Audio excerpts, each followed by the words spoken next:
ዓለም አቀፍ ከሆነ የክርስትና የጉባኤ ታሪክ ውስጥ ከ325 እስከ 1965 ዓመተ ምህረት 21 ጉባኤቶች ተካሂደዋል።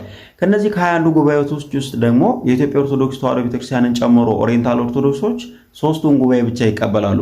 ለዛሬ ከ21 ጉባኤቶች ውስጥ የሰባቱን ጉባኤ አጀንዳዎችን መርጠን እንመለከታለን። የመጀመሪያው በኒቄያ የተካሄደው ጉባኤ ሲሆን በ325 ዓመተ ምህረት አሪዮስ ወልድ ኢየሱስ ክርስቶስ ከአብ ያንሳል የሚል አጀንዳ አንስቶ በዚህ ጉዳይ ላይ የተነጋገሩበት ነው። ሁለተኛው በቆስጠንጢንያ በ381 ዓመተ ምህረት መንፈስ ቅዱስ ሕጹጽ ነው የሚል አጀንዳ ተነስቶ በዚህ ጉዳይ ላይ አባቶች ተነጋግረዋል። ሶስተኛው በ431 ዓመተ ምህረት በኤፌሶን ወልድ ኢየሱስ ክርስቶስ ስጋው ከመለኮቱ ጋር ስላልተዋሃደ ድንግል ማርያም ወላዲተ አምላክ ልትባል አይገባም የሚል አጀንዳ ተነስቶ በዚህ ጉዳይ ላይ ተነጋግረዋል።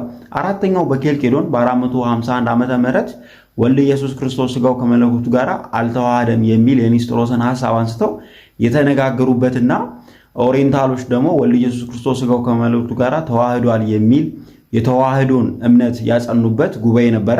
አምስተኛውና ስድስተኛው ጉባኤ የኬልቄዶንን ጉባኤ ያጸኑበት ምንታዊነትን ያንጸባረቁበት ጉባኤ ነበረ። ሰባተኛው ደግሞ በ787 ዓመተ ምህረት በኒቄያ የቅዱሳን ስዕላትን አስፈላጊነትን ያጸኑበት ጉባኤ ነበረ። እናንተ ደግሞ ስለ ቀሪዎቹ የጉባኤዎቹ አጀንዳዎች የምታውቁትን ሐሳብ በኮሜንት ሴክሽን አስፍሩ። ፎሎ ማድረጋችሁን እንዳትረሱ።